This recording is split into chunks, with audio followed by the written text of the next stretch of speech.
Welcome back, guys, or if you're new to my channel, this is Automotive Anonymous. That's the 2026 Nissan Rogue. But more specifically, this is an SV trim level. It's even in bolder gray pearl, which is one of my favorite colors on the newer Nissans. And this is one of the most competitive compact crossovers that you can currently buy. It has a 3-cylinder turbo engine. It offers a lot of creature comforts, but it's not perfect. So today I'm going to share the good, the bad, and the ugly about the all-new 2026 Nissan Rogue, to help you guys at home decide if it might be the right compact crossover for you, or if you should leave it at the lot and look at the competition. So today you can expect to see a walk around, all the specs, initial driving impressions, 0 to 60 on GPS, and then my final thoughts. And huge thanks to Rob Green in Southern Idaho for letting me borrow this one for the day. I'll link them below if you're interested because they sell below MSRP, they ship all over the country. And with that said, let's also give Lasfit, our channel sponsor, a huge thanks, but more on them in just a few minutes. Let's dive right into this review. And thank you so much for watching car videos on YouTube today. But if you get anything out of this video, you like the 26 Nissan Rogue, or you just appreciate the effort it took for me to make this video, please consider liking it, comment your thoughts and opinions below, subscribe if you haven't already. Thank you so much. But if you're new to Nissan, or the Nissan Rogue, there's a few really cool things that you should probably know. Nissan is a Japanese automaker. They've actually been out since 1933, so they're one of the oldest automakers globally. But the Rogue has only been around since 2008, so this is still part of the third generation, which did come out for the 2021 model year. But then in 2024, there was a mild refresh. So for 2026, there aren't any substantial changes. But this is actually Nissan's best-selling vehicle. It is a compact crossover. It sells around 200 to 300,000 units every single year in the United States, which is also where this one was assembled. But some of them are assembled in Japan before they are shipped over to the United States. And this competes directly against the Toyota RAV4, the Honda CR-V, the Subaru Forester, and the Mazda CX-5. Those are its main Japanese competitors. And this is priced actually pretty aggressively compared to the majority of them. A base model starts at about $29,000 before destination and delivery. The most expensive trim level starts at about $39,000. But this SV is the second lowest trim level. After all the options that it has, it is about a $35,000 window sticker. Rob Green has over $4,000 off of it before you even mention Automotive Anonymous. So for about $31,000, what do you get in your Nissan Rogue? You get a vehicle that is not expected to receive a top safety pick plus rating, like some of the Japanese competitors to this, but it should be a 5-star crash test rating, so you can still expect really good crumple zones to help slow down the impact of accidents, to help protect you and your family. But beyond that, because this is the second lowest trim level, it does have some options. It does have some extra standard equipment. It has really bright LED headlights. It has blind spot monitoring. And then it has Pro Pilot, which I think is a really cool name for the lane keep assist, adaptive cruise settings, which actually seem to work really well. The only thing I've noticed about them so far is they don't like you to let go of the wheel in a CGI simulation for very long. They don't manage themselves as long as some other vehicles before it starts to beep at you, but it actually works really well keeping you centered in your lane. Beyond that, you have these really nice 18-inch wheels. You have a panoramic sunroof. You have heated leather powered seats. You have a heated leather wrap steering wheel. You have a lot of other features that you're just gonna have to wait to see throughout this video. And just like the other vehicles that this competes against, it's pretty easy to park. It's very maneuverable around town, but it's also big enough and heavy enough to be stable at highway and interstate speeds. Overall, it is about 15.25 feet long. The wheelbase is about 8.83 feet. And then it's about 6 feet wide, 5.5 feet tall, so it has a really nice stance to it. And it weighs around 3,400 to 3,500 pounds. It really just depends on how they're spec'd, so it is a little bit on the lighter end of the spectrum. It has a 900-pound payload capacity, and then if you have a tow package, you can tow a little bit over 1,000 pounds. Meanwhile, it has about 8.2 inches of ground clearance, a 568 final axle ratio, and it can do a full circle in a little bit over 35 feet. The last few things to mention out here is the gas door is located on the passenger side, and unfortunately when you lock the vehicle, the gas door doesn't lock, or at least not right away, so the bums might attempt to siphon some of your 14.5 gallons of gas. But thankfully this is rated for 28 around town, 35 on the highway, so your max road trip and range is about 510 miles.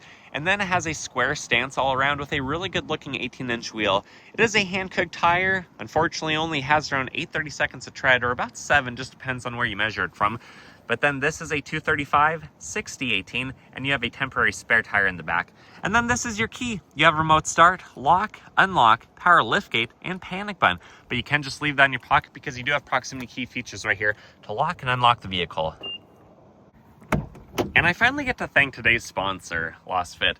I know a lot of you guys have heard of them, and many of you have purchased their products in the past, but if you haven't, they are a name brand company that makes really good LED upgrades for your interior and exterior lightings to replace all the halogens and incandescents, but they're really known for making some of the best floor mats in the business at the most competitive price. Usually they do cost about half as much as the competition while being the same or better quality.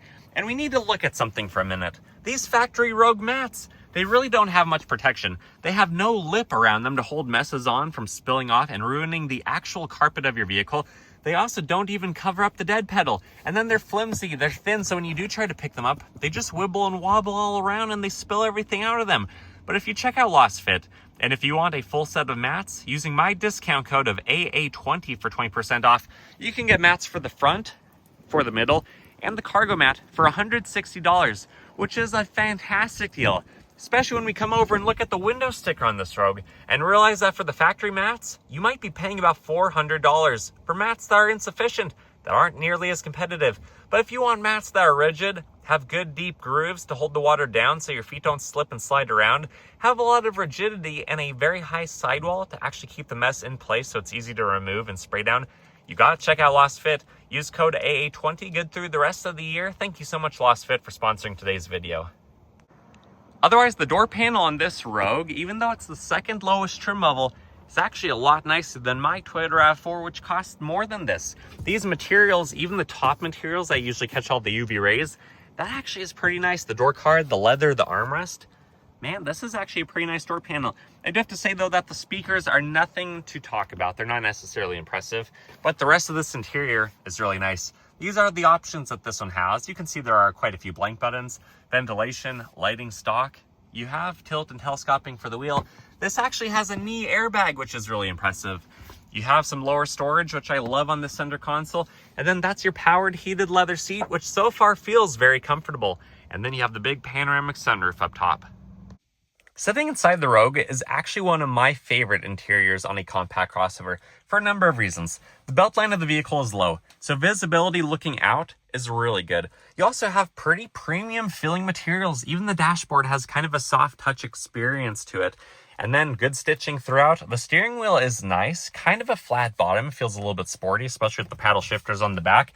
And then you have analog gauges with only a small digital display in the center. Same thing with this Mazda styled gauge or instrument, screen that kind of sticks out of the dash, sticks up. But from my viewpoint right here, it doesn't block any visibility like some screens do. It's low. It's not going to be that, aged out in 10 years, I would imagine, compared to some other displays where everything is tied into the infotainment screen, like the HVAC. This has physical HVAC controls. You even have the heated seats and steering wheel buttons down here. It is piano black. That could get scratched, but right now it looks really nice. Engine start stop. It's kind of fun to be in a different place. Some USB Type-C plugins, a 12-volt declining storage tray. You have... Oh, we didn't even start this thing up. Let me show you the backup camera. And then you have the drive modes right there. Electronic parking brake, auto vehicle hold, some cup holders. And when you do put it into reverse, you get a whole screen full of backup camera with trajectory lines that do move, which is pretty nice. And then kind of the French style door that you find on some of the Mazdas. Overall, though, it's actually a pretty deep center console, if you guys can see that. And with that said, let's turn this thing off and hop in the back. I think the side profile of the Rogue looks really nice. There's no extreme lines or angles. I think this is going to age very nicely. And then the door panel opens up huge. Maybe the best in class, because that actually looks like that is probably 85 degrees of opening. That thing is amazing. So when you get child safety seats in here or dog kennels, that's going to be so easy. And unlike basically every other compact, you usually don't find those until you're at the full-size 3-row SUV. You actually have an extra shade over the tint. Bottle snack pocket, handle, nice leather wrap. And then these are the back seats. They lay almost flat. You can even recline them a little bit when you're sitting in here. And then it looks like we're gonna have a pretty spacious experience. And that's even with me having this seat reclined way further back than I usually would if I wasn't filming. So I have a couple inches in front of my knees. I have not much headroom, maybe just that much, because you do have a lot that you're losing with that panoramic sunroof. You see the difference right there. But you have vents. You have plugins. If you want to be a backseat driver, the map pocket's on the passenger side. And then you have a nice leather-wrapped armrest. Unfortunately, the cup holders should be rotated, though, so you can fit your arm and your cups. But the windows are big, and this is a pretty nice experience in the back of the Rogue. I think the back of the Rogue looks really nice. You have everything that you need, nothing that you don't, and I think it's going to age really well. You have the lowered sporty roof rails. You have the painted shark fin antenna, the third brake light, the wiper blade, the rest of your taillights, Rogue stamped in, all-wheel drive stamped in. And then there's a few different ways that you can open the hatch. You can either push the button that's on the dashboard, climb through the back seats, push the button by the handle, or just use the remote. You paid for it, you might as well use it. Seems to work pretty quickly.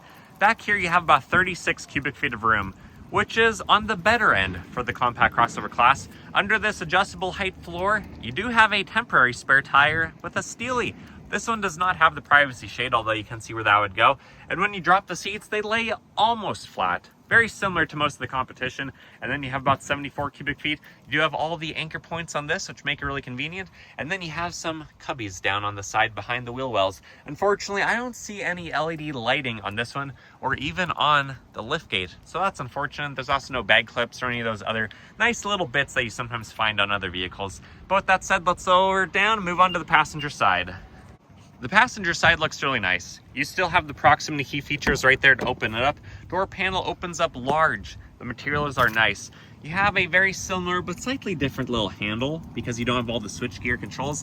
No power options for the passenger on this one, but the backpack doesn't seem to mind as long as the heated seats are turned on. You also have access to the extra storage right there. You don't have above the glove box storage though, like a few compact crossovers have. And then you have a little bit. Actually, that's a pretty decent storage right there. That looks like the air filter housing right there. Anyways, let's come around to the front. We'll pop the hood, and I'll show you what the 3-cylinder turbo 1.5-liter engine looks like. Under the hood, you have a 3-cylinder 1.5-liter turbo engine. This does have 12 valves, and it makes about 201 horsepower at 5,600 RPM, and 225 pound-feet of the twisty stuff at about 2,800 RPM. You can see the reservoirs are conveniently placed on the periphery. You have a fuse box over there, the battery, the air filter. It goes right through the throttle body, through the turbo, through all the things. The intake manifold ultimately is there. The exhaust manifold is on the backside. You can see the bracket holding this, one of the engine mounting points. And then the alternator down there, the thin serpentine belt, because a 1.5-liter engine doesn't need a beefy serpentine belt. You can see the oil fill right there. Honestly, this actually fits a little bit more snug than I was expecting for the displacement of it, for being only 3 cylinders on the block bank. But, I mean, everything looks very mechanical, and 3 cylinders are kind of fun. They usually have a little bit of a tick to the engine, and I think that's kind of a cool feature, just how it's balanced. With that said, let's drop the hood and take it for a drive. Initial driving impressions of the 2026 Nissan Rogue. First of all, let's get up to speed. Yeah, in my experience so far, this CVT likes to fake some shifts, but seems to do a pretty good job. It feels very natural. Visibility is pretty good. The hood really slopes down, so you can see fairly close to the vehicle, but I can't tell exactly where it ends from my actual eyesight. The windows are big. You can see the Maroni sticker. There's still a lot of surface area with the window. Side mirrors do a good job. You have blind spot monitoring, and you can see right down the center with the rear view mirror. Honestly, this feels like a really nice layout. There's pretty good storage while feeling like it has fancier bits. I love the lower compartment under the center console. And honestly, the analog gauges are nice and refreshing because so many vehicles I drive these days just have a huge electronic, digital display that's basically a mirror, and it blinds me. Especially when you have all the light coming in through the panoramic sunroof. But you can fit full-size adults in the back seat. You have a lot of cargo capacity. And honestly, this actually feels like a very smooth ride. Especially for having all the surface area of glass that it does. It seems to be pretty well insulated, but the speakers are not fantastic on this lower trim level. Handle's pretty good. Power out of the corner. It didn't feel like it really pushed me back in my seat. The engine's definitely working hard. Seems to be running really sound, really well. And 3 cylinders are kind of fun in my opinion. But it really doesn't push you back that hard compared to some of the more powerful compact crossovers that this competes against.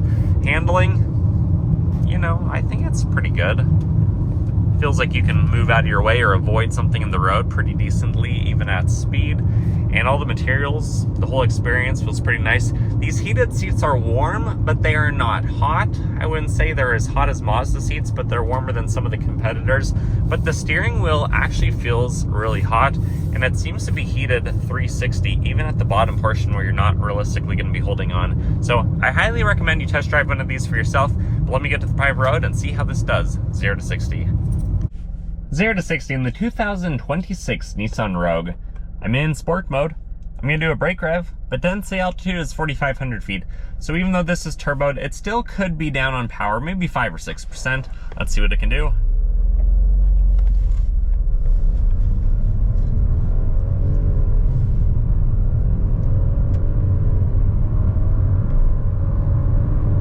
And true 0 to 60 came in at 9.18 seconds, which for 3 cylinders, I think is pretty respectable. My final thoughts of the 2026 Nissan Rogue is I like this vehicle. It feels fun to drive, ProPilot works really well, and the 3-cylinder characteristics are kind of fun. I don't know how reliability is going to be, just with the stress that this engine might be going through. If you do max out the towing, or the 900-pound payload capacity, or you do a lot of uphill driving in the mountains, I don't know, comment below if you're an owner what you've experienced with it. But I do think that this is a really good deal. 31 grand after the $4,000 discount, that's fantastic. This thing is really impressive. It even has functional aerodynamic on the front bumper. It looks mildly aggressive while being still mostly jelly bean shaped and round and, aerodynamic, low coefficient of drag. This is really cool. The materials on the inside feel premium. The driver position is nice, the seats are comfortable, and it has great visibility. But what are your thoughts? Comment those below. Especially if you're an owner, I'd love to hear from you. I'd love to talk down below. Like this video if you got anything out of it. Subscribe if you haven't already. But also huge thanks to Rob Green in Southern Idaho. If you guys want a fantastic deal on a brand new GMC, Nissan, or Hyundai, check them out. I'll link them below, as well as Lasfit, a fantastic company. Thank you guys so much for watching until the end, and I can't wait to hear from you and see you on the next one. See ya.